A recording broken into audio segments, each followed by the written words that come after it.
Bueno, y en esta transparencia os quería un poco ilustrar, porque desde el Ayuntamiento se ha actualización la instalación de unos cuantos puntos de recarga que van a mejorar bueno, sensiblemente, yo diría que sustancialmente, la situación de la disponibilidad de puntos de recarga en Zaragoza, y que estamos esperando en mayo. A lo mejor no tanto para nosotros, que lo utilizaremos poco, pero sí para la gente que tenga Zaragoza como ciudad de paso. Y bueno, en la asociación siempre nos preguntan, ¿en Zaragoza dónde cargo? Pues nosotros siempre recomendamos aquellos puntos que sabemos que funcionan. Y creo que la última transparencia ya en el tema del Real Decreto, bueno, en esto del Real Decreto es una pena que no haya régimen sancionador y que sean unos plazos tan apresurados. Bueno, intentaremos hacer toda la fuerza que podamos para que se cumpla, pero ya sabemos que, desde luego, cumplir con el plazo de 2022 ya no vamos a cumplir. Así que, bueno, pues esto era todo. Muchísimas gracias.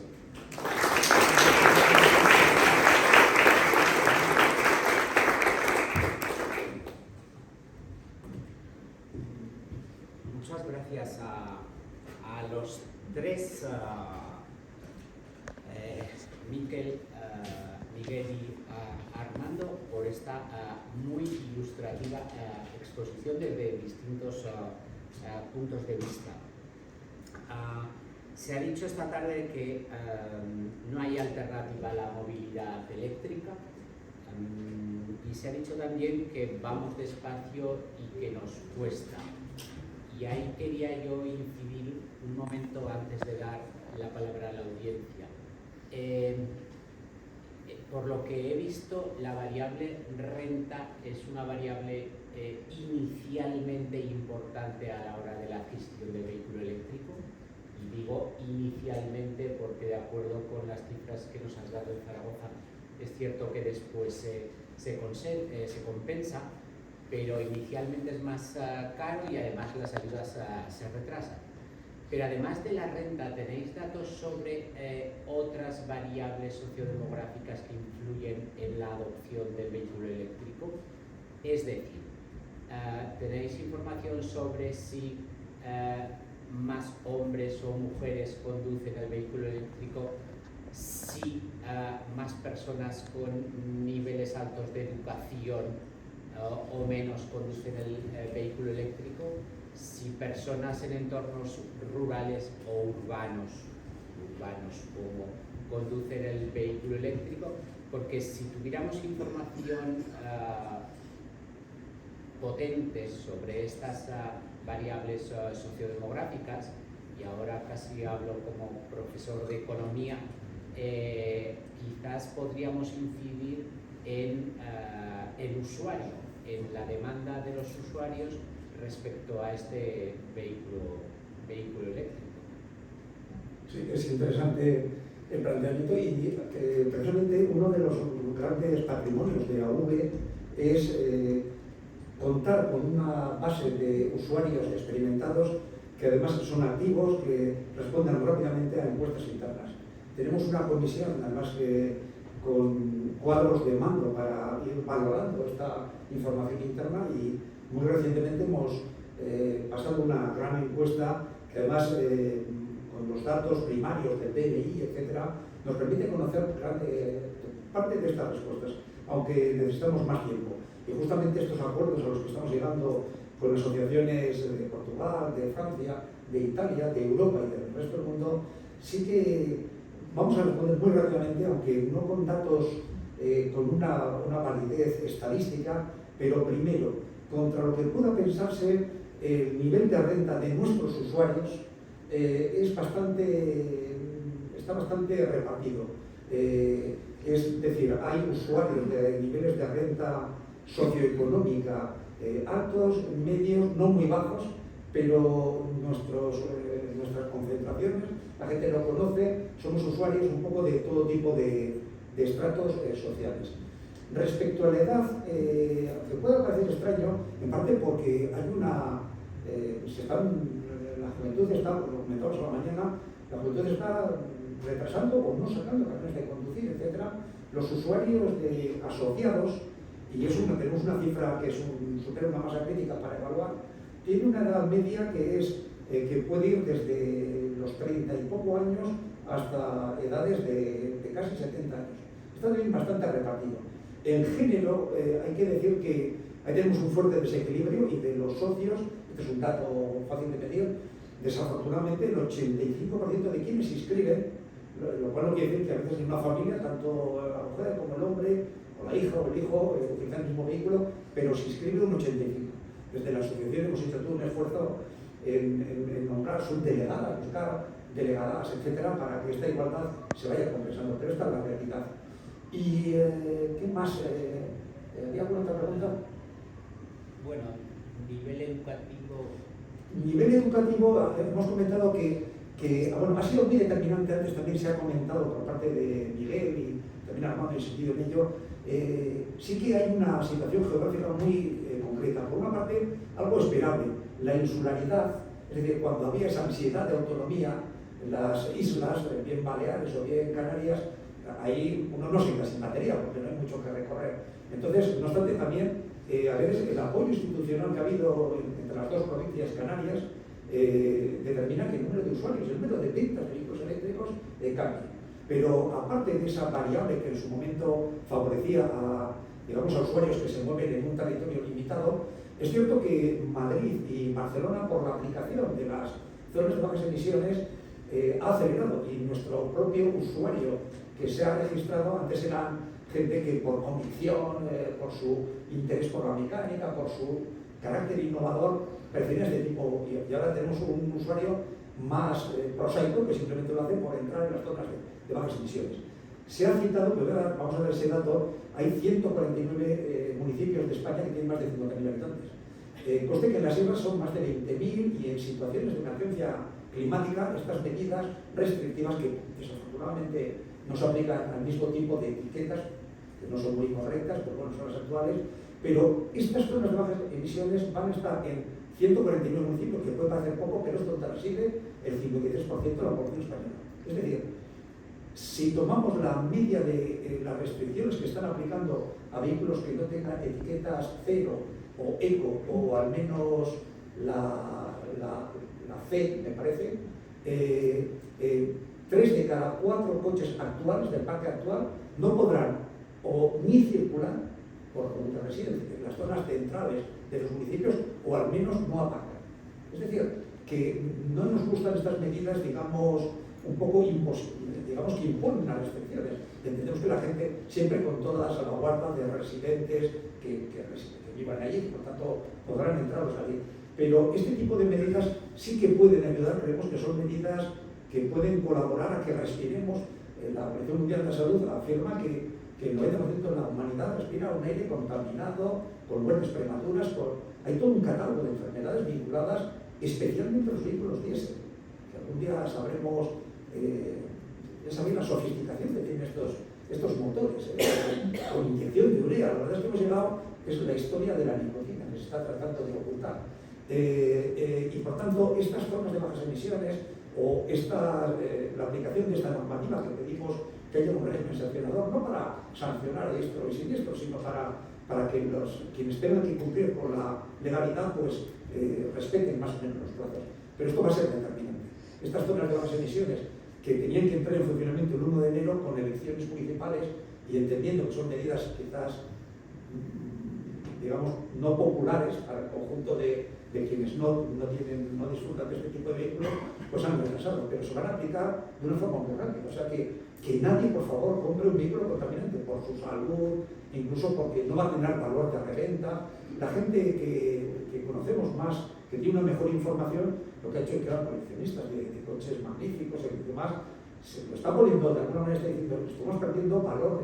Tenemos que dar razones también, damos razones psicológicas, razones éticas, de respeto a la salud de los demás, pero también hay que dar razones porque sabemos que el bolsillo también mueve un poco a la opinión de quien tiene que finalmente comprar y optar por un vehículo. Por favor, no compréis ningún vehículo con motor de combustión. Es nuestra recomendación. Muy bien.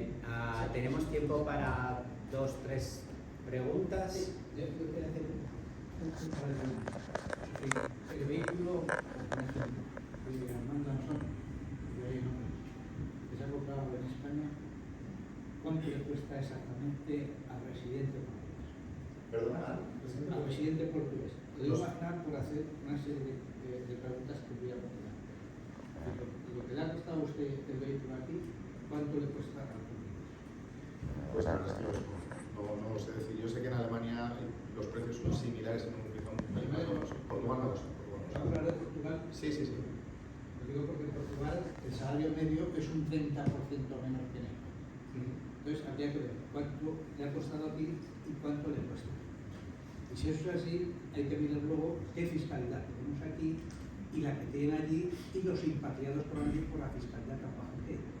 Y eso nos daría un poquito para ver por qué hay más coches vendidos en Portugal que por nivel de renta y nivel de salarios no tiene ninguna explicación que no sería nada más esa.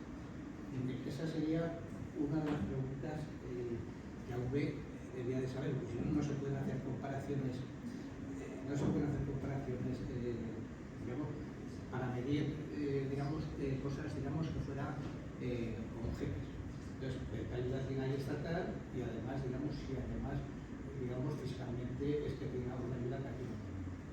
Luego, siendo que AV, es tan pura defensora del coche eléctrico, que me parece maravilloso que hay una asociación que lo haga así, si se ha pensado cuánto dura la batería de un coche eléctrico, algunos hablan de ciclos, pues 3.000 ciclos, que sean, no sé, 8 años,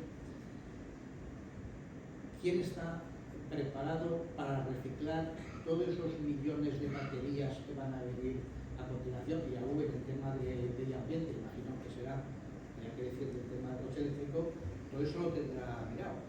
Y eso es algo complejísimo, será algo demoledor, es decir, tanto como la combustión tradicional de los diésel, que contamina poco, por ejemplo, no se más uno. ¿Qué piensa AV en todo esto que estamos hablando? Bueno, de la parte del coste de vehículo en Portugal, pues perdón, lo que me gustaría comentar es cuántos vehículos de un precio similar a mi coche se venden en España, que no son eléctricos. Es decir, no es un problema de coste, que se venden muchos coches mucho más caros que mi coche. Es un problema de mentalidad. Es decir, sí, no. No, exacto, pero ahí voy. Yo iba viajando a Ámsterdam, a Holanda, desde 2014, por ahí. Aquí llevo viendo cómo ha crecido la implantación del vehículo eléctrico en las ciudades. Bueno, es verdad que hay un margen. ¿Por qué en Portugal se venden más coches? Quizá la pregunta sería, ¿por qué si aquí en España se venden coches de un importe muy alto, que tienen su contraparte en vehículos eléctricos de gama similar, no se venden esos vehículos? Y la respuesta que yo tengo, probablemente, no sé si coincide conmigo, pero creo que es una mera cuestión de marketing. ¿Qué se quiere vender? ¿Qué se vende? ¿Qué se quiere comprar? Al final el usuario compra un vehículo. Hace unos años había muchas campañas en el sentido de el vehículo eléctrico es un vehículo de poca autonomía, difícil de recargar, con una batería que se agota. Bueno, eso se va cayendo. Y con respecto a las baterías, un poco, yo soy muy fan del vehículo eléctrico. Llevo acumulando baterías de coche eléctrico traídas de Holanda y de muchos otros sitios, muchos años haciendo test de baterías en mi casa. Además, por mi trabajo, también estamos poniendo baterías en trenes. Hay dos parámetros principales de degradación a batería: la degradación por aging, la degradación por antigüedad y la degradación por ciclado. La degradación por ciclado depende muchísimo de cómo se usa el coche. Eso ya se ha aprendido, la industria ha aprendido cómo hay que tratar las baterías para que duren. Se habla de 1000 ciclos equivalentes, 1000 ciclos completos equivalentes, que en un coche como el mío serían aproximadamente 400-500 kilómetros. Es una duración más que suficiente. Esa es la parte de ciclado. La parte de calendar aging, la parte de envejecimiento, se está viendo que está durando más de lo que se pensaba. La solubilidad de los materiales dentro de la batería, el electrolito, no es tan alto, no se está viendo mecanismos de degradación tan elevados como se esperaba. Entre otras cosas, porque se hace una gestión de la batería, una gestión térmica de la batería mucho más precisa. Se caracterizan las celdas para que no haya hotspots dentro de las celdas y dentro de los packs, para que la celda se refrigere bien. Y lo que estamos viendo ahora es que las baterías duran pues 300, 400.000 kilómetros Y yo creo que es una duración razonable. Es verdad que hay taxis, bueno, hay taxis Mercedes Diesel que tienen 1 millón de kilómetros. Bien, sí. Bien. ¿Cuál es la duración? 400.000 kilómetros, ¿qué particular lo hace con un coche? Ahora, ¿Que no hace o que hace? No, en particular, ¿cuándo hace 400.000 kilómetros? No, pues a lo que voy es que la vida de la batería ya la está haciendo la automoción. La automoción, todos los esfuerzos que está haciendo en innovación, las materias químicas y la manera de construir las celdas tiene siempre ventajas e inconvenientes. No hay una celda, no hay una química que sea mejor. Están yendo ahí aproximadamente 1000 ciclos, 800, 1200 ciclos completos equivalentes. Porque eso es lo que en vehículos de 400, 500 kilómetros de autonomía da una vida. Ojo, cuando hablamos de vida hablamos de hasta 80% de capacidad original. Es decir, un coche que originalmente tiene 400 kilómetros, cuando ha llegado a esos ciclos, tiene 320. ¿Eso significa que el coche no sirva? No. Significa que el coche tiene una autonomía inferior. El coche sigue siendo útil, pero no tiene la autonomía que tenía yo. Y con respecto a los materiales, esto es como los materiales, o sea, las baterías a día de hoy tienen materiales caros. Generalmente las baterías de los coches de más autonomía son níquel, manganeso, cobalto. Sobre todo cobalto es un metal bastante escaso. Esas baterías parece que se van a quedar para los vehículos de más autonomía, con mayores densidades. Cuando algo es caro, ya saldrán negocios para recuperar ese cobalto. No me cabe ninguna duda, porque de hecho ya hay legislación europea que está pidiendo a los fabricantes de baterías que gestionen todo el ciclo de vida de la batería, desde la extracción en la mina hasta su reciclaje, reutilización. Aparte de, bueno, podemos hablar también de las aplicaciones de segunda vida. Es decir, una batería no sirve para un coche, pero sirve para acumular energía renovable en otros momentos. Y luego además se está en automoción, para las gamas más bajas con su autonomía, está yendo a otras químicas que no tienen esos metales. Litio ferrofosfato y sodio. Están empezando a trabajar con sodio en lugar de con litio, que el sodio es un poco más, o sea, es un material más agudo. Entonces, es verdad que hay retos que hay que resolver, pero esta pregunta, si la hacemos al petróleo, el petróleo desaparece. El petróleo es lo que más desaparece. El petróleo se quema y desaparece. El petróleo no hay manera de recuperarlo. No hay manera de recuperarlo. El petróleo una vez se ha consumido, no hay manera de recuperarlo. Las baterías sí, los materiales que hay dentro de las baterías, y sobre todo por ya se está hablando incluso de urban mining, de ir a los vertederos a recuperar materiales de baterías de móviles, porque la ley que tienen los vertederos es incluso mayor que en muchas minas. Entonces, creo que nos estamos adelantando a problemas que puede ser que ocurran, pero que yo creo que se resolverán. Sí, seguro. Una preguntita. Soy usuario de vehículo eléctrico desde el 2013. En octubre he hecho 470.000 kilómetros como taxista y seguimos hablando si el coche eléctrico es rentable o no. Yo me río, con todo mi respeto, ¿vale? Tiene sus problemas, pero bueno, ahí está. Uno de los grandes hándicaps que tenemos, y desde AV, como delegado de Teruel, el problema son los comerciales. No hemos caído en los comerciales. Porque un comercial, cuando somos clientes un poco frikis, cuando va a comprar un coche eléctrico, lo machacamos. Y a lo mejor le queda un punto y medio más que la venta de un térmico que sabe que no le va a dar ningún problema a priori. Entonces llega el comercial y dice, va, ¿para qué voy a vender un eléctrico que me va a volver la cabeza loca?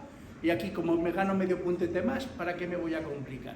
Y es ahí donde tenemos que radicar. Tenemos un loco allí, que se llama Javi, que es el primero que me vendió, que me vendió el coche en el 2013 y dice, ¿dónde vas, Blas? Que era el segundo taxista de Aragón, el sexto de España, y dice que no sé qué pasará, vamos a probar.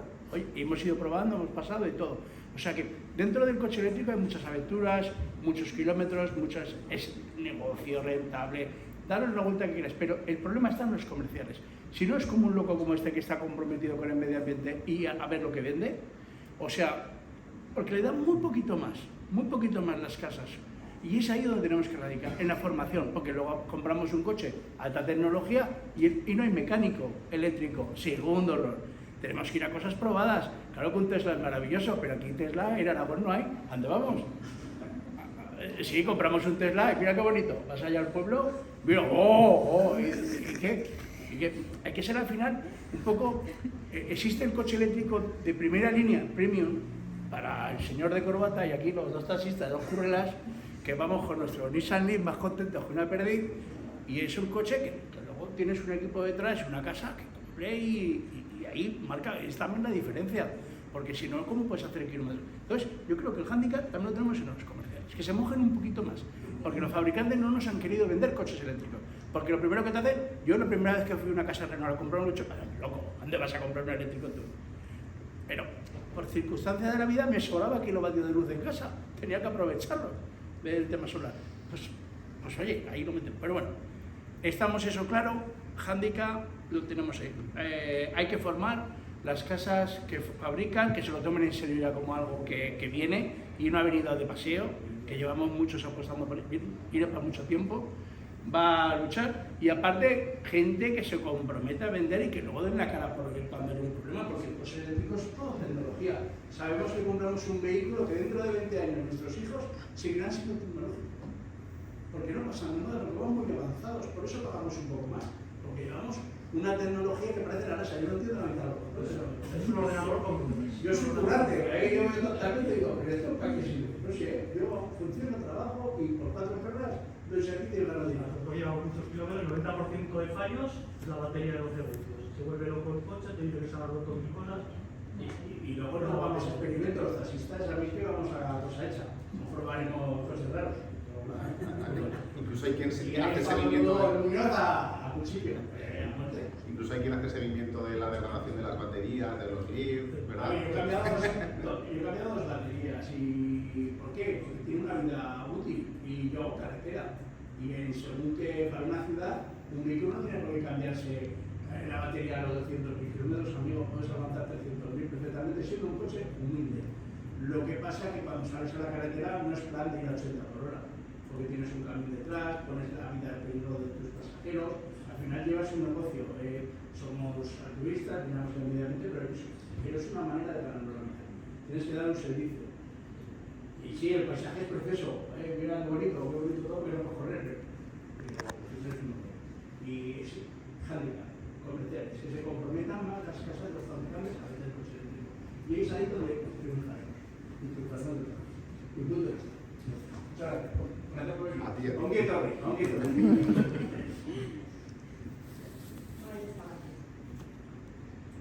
aquí en Aragón tenemos un hándicap, Aragón principalmente en España, es con Endesa. Endesa tiene un servicio nefasto, no sé si lo comparten todos los usuarios, y no tiene mantenimiento ninguno, ni controla sus cargadores y encima está implantando y expandiéndose por toda España sin ningún servicio. Entonces, la mayoría de los usuarios de vehículos eléctricos, Endesa es la última opción. Bueno, la opción es más fácil que te toque la lotería que funcione un cargador de Endesa. No sé si compartís lo mismo. Entonces, es la principal suministradora de Aragón. Y entonces tenemos ahí un problema, hemos visto en el mapa que tenemos una isla que parece que para encontrar un cargador, como no sea un enchufe de la cocina o del baño, pues no podemos cargar. El cargador en el baño, pues en la casa rural o lo que sea.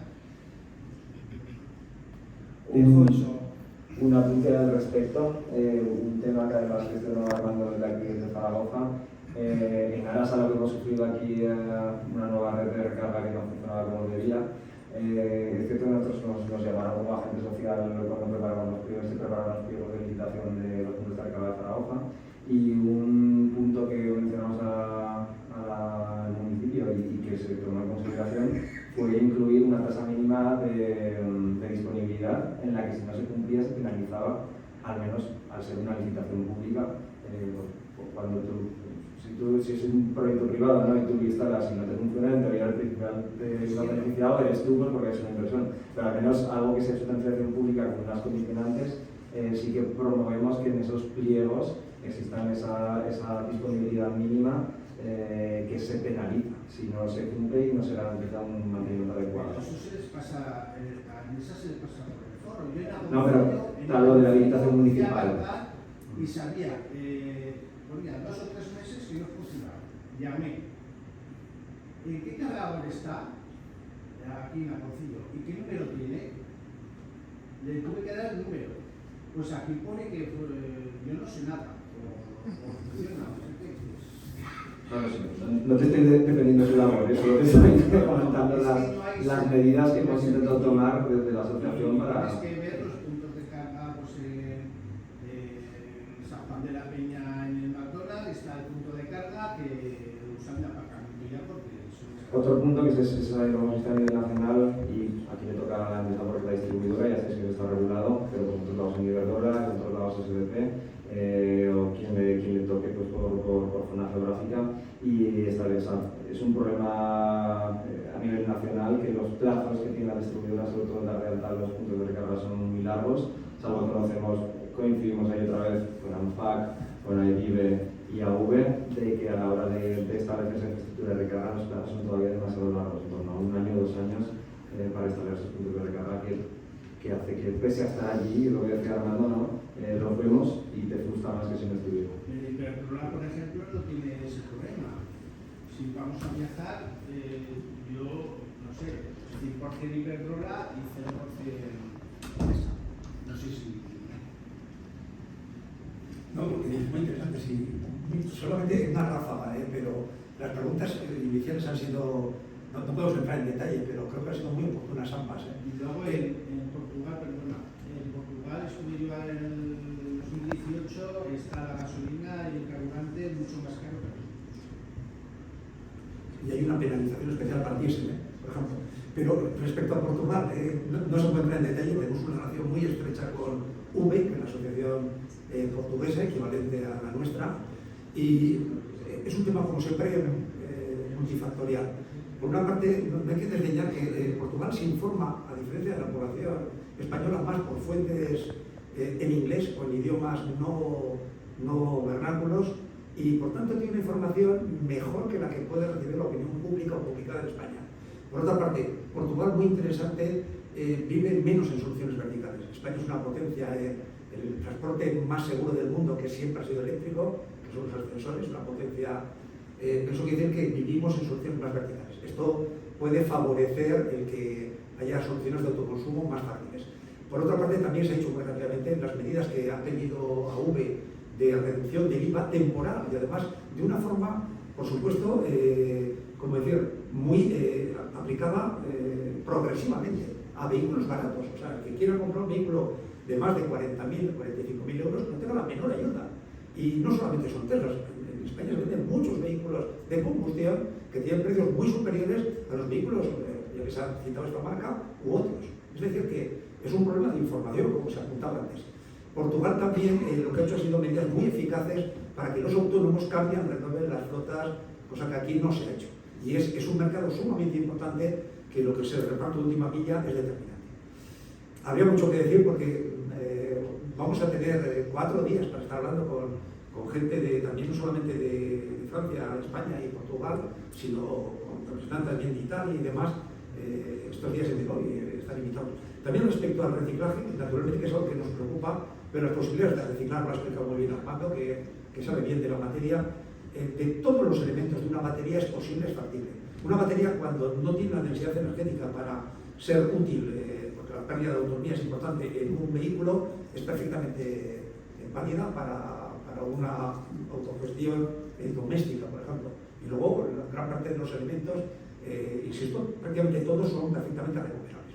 Todas las noticias que salen de las limitaciones del litio, el litio se ha multiplicado por 7, y además se ha explicado también la química de las baterías, que a veces empieza a haber más soluciones en las que esas limitaciones de que no conviene las de ion litio recargar por encima del 80%, etc. Hay baterías que tienen menos densidad energética, pero que son válidas. Es decir, y luego también aquí se ha comentado, comentaba nuestro delegado de Teruel, muchas veces los comerciantes tienen un problema y aún da formación también, porque a veces desde las propias marcas dicen, nos han mandado unos paneles y no entendemos nada y ayudamos. Muchas veces el problema no reside solo en la falta de formación, sino que nos suelen decir es que no tenemos unidades eléctricas. Es decir, puede venir alguien y al final el jefe de la oficina, del concesionario, le tiene que decir: oye, si antes que encargar con un boletín de compra a 5 meses un vehículo eléctrico puro, vende el híbrido que tienes o vende el de diésel o gasolina que tienes. Es un problema también de que no se está apostando por parte de los...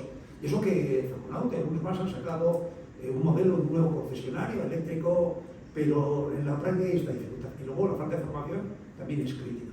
Y luego AV sí que da, perdonad, esta batería así como rápida, esta Rafa, por supuesto que AV ya desde el año pasado da unos premios. Siempre queremos favorecer a quienes lo hacen bien, no tanto denunciar o poner en vergüenza a quienes lo hacen también, pero los usuarios que más responden rápidamente, conocemos bien la situación de las distintas energéticas y hemos alertado, lo hacemos casi diariamente, cada día hablamos con energéticas importantes de este país diciendo: no os estáis ganando la simpatía, no estáis empatizando, porque no queremos esa compañía que se mencionó, la que tiene más puntos de recarga instalados en España, y sin embargo el grado de operatividad y de mantenimiento es muy bajo, y sin embargo otras tienen un funcionamiento impecable. Entonces hace falta que haya puntos de recarga de una potencia adecuada, alta potencia, en itinerancia, potencia menor para soluciones de carga vinculada. La carga vinculada es en los obras y en los puestos de trabajo. Es decir, en España es muy fácil poner un parking lleno de placas solares y ofrecer a los trabajadores, a los compradores, una energía gratuita en los horarios de mediodía. Es que esto de que en España, en el norte de España, por ejemplo, de suficiente luz, pues en el norte de España equivale en latitud a Baviera, donde están todas las instalaciones y por obligación y las viviendas con paneles fotovoltaicos. Es decir, es un cambio ante todo.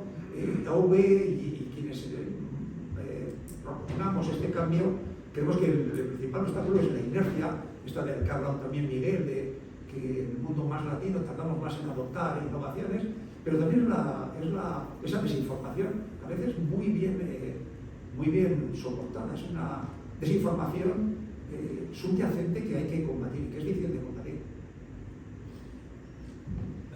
Creo que teníamos una pregunta más. Buenas tardes. Más maneras de lo que te agradecer la iniciativa tanto de Cámara como de Alberto Molina, del ciclo de movimiento urbana, y genial la ponencia, está muy bien, pero yo creo dos cosas. Una, el tema de por qué no todavía la gente tiene las dudas de comprar vehículo usado, sigue siendo dos, que es el precio del vehículo y la infraestructura. Ha cambiado muchísimo. Yo aquí ahora quiero con el señor que el taxista, bueno, soy hija de taxista, me voy a jubilar, voy a de taxista. Enhorabuena por ser de los valientes de hace 10 años que compró un eléctrico, porque yo en aquella época era vendedora y nosotros vendíamos en aquel momento el i3 y estaba totalmente desconocido el sector. Y sí que es cierto que ibas con un poquito de miedo.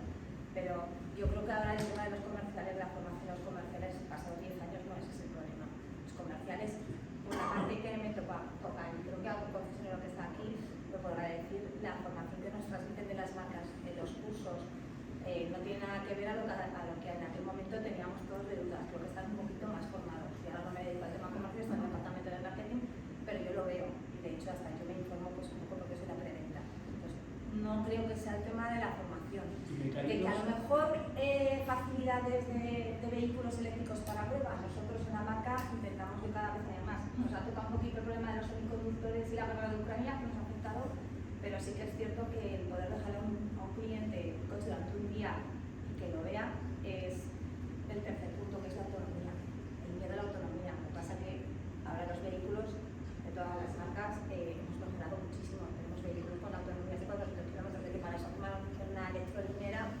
Pedro lo sabe, tiene sus electrolineras y en 10 minutos se puede cargar un vehículo 100 kilómetros.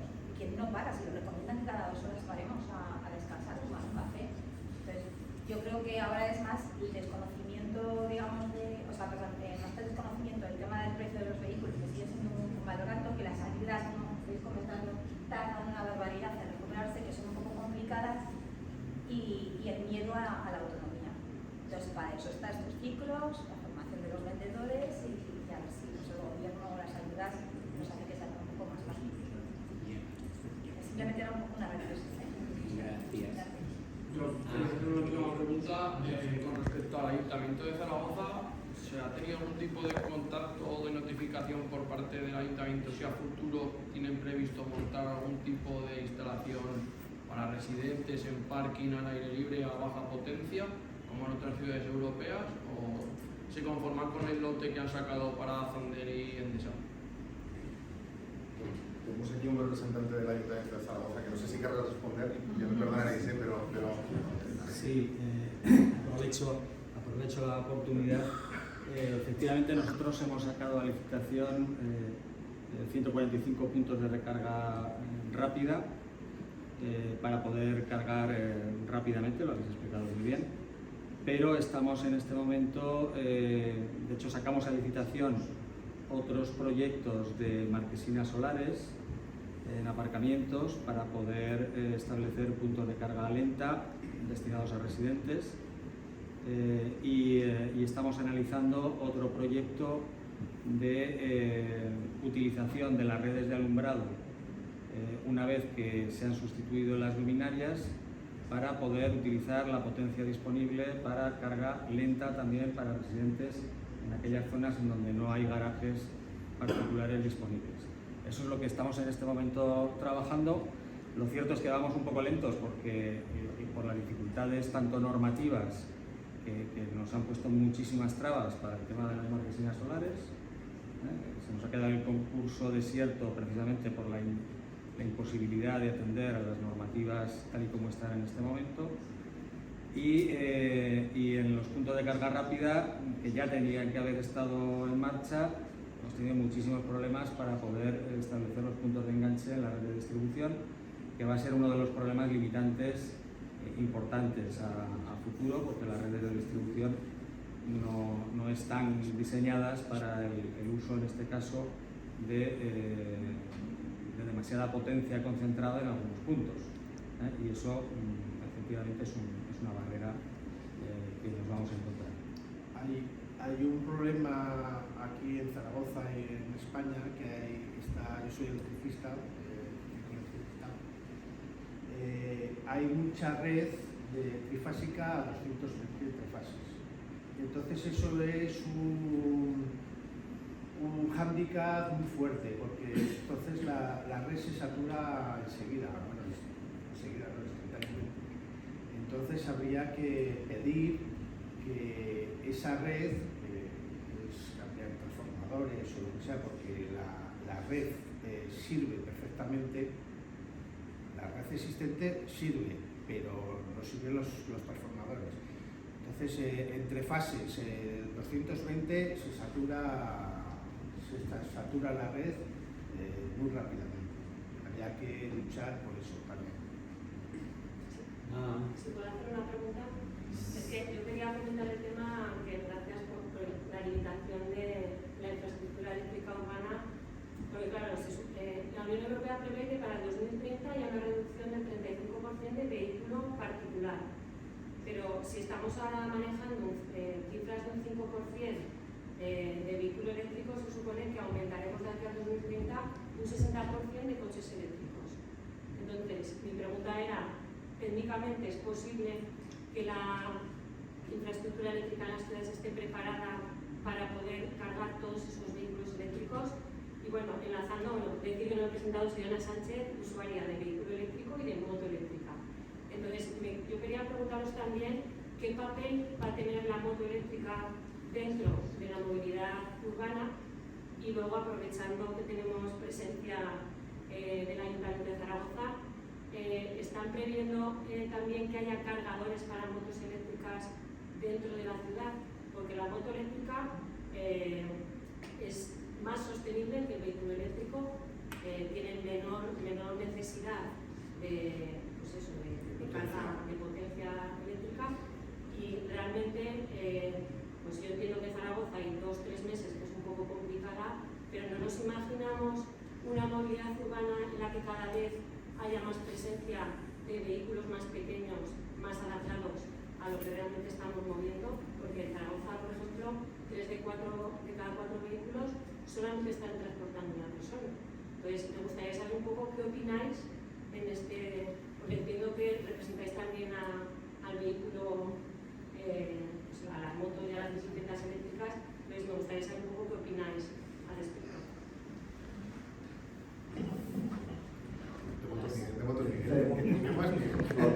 Por alusiones, un detalle, o sea, yo mi primera moto eléctrica fue de segunda mano y se la compré a este señor que estaba ahí, que no lo conocía de nada, y esa fue mi entrada en el mercado, que no hace falta ser que sea siempre primera mano, sino que es una 82.000 kilómetros y sigue funcionando. Pero en orden de las preguntas que ha dicho Ana, como hemos visto, y especialmente en esta región, y si escucháis la red eléctrica, sus planes que tiene para 2027-2030, hace falta demanda gestionable, y lo que hace falta es que estos nuevos consumos que podemos sacar de los vehículos eléctricos sean gestionables. Y yo siempre digo que la recarga inteligente es cuando quitas al humano del medio, es decir, que tú cargas y un algoritmo automáticamente optimiza en qué momentos utilizar, consumir esa electricidad.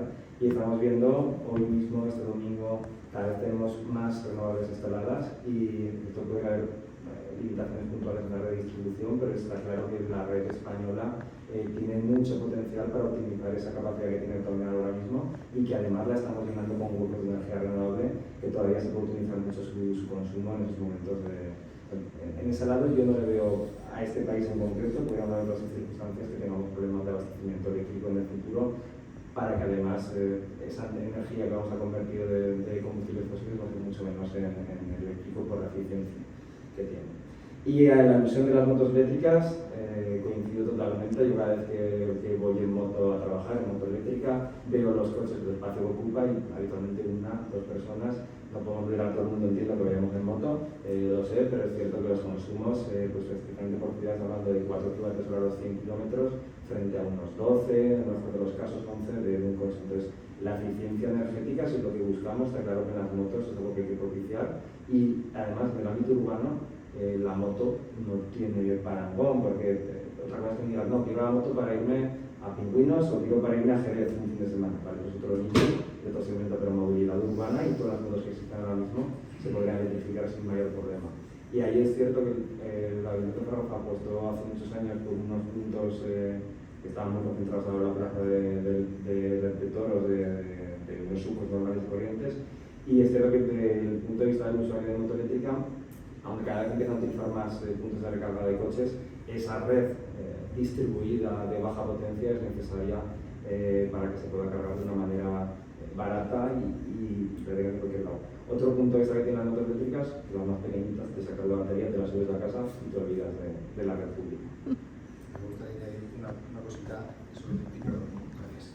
Con el tema que ha comentado de la valorización o de las baterías de educación, yo tengo motos eléctricas que eran motos en origen chinas, de muy bajo coste, con baterías de plomo. Cuando morían las baterías de plomo, coges un modulito de una batería de un coche eléctrico, pones ahí, pues le metes un cargador y a funcionar otros N años.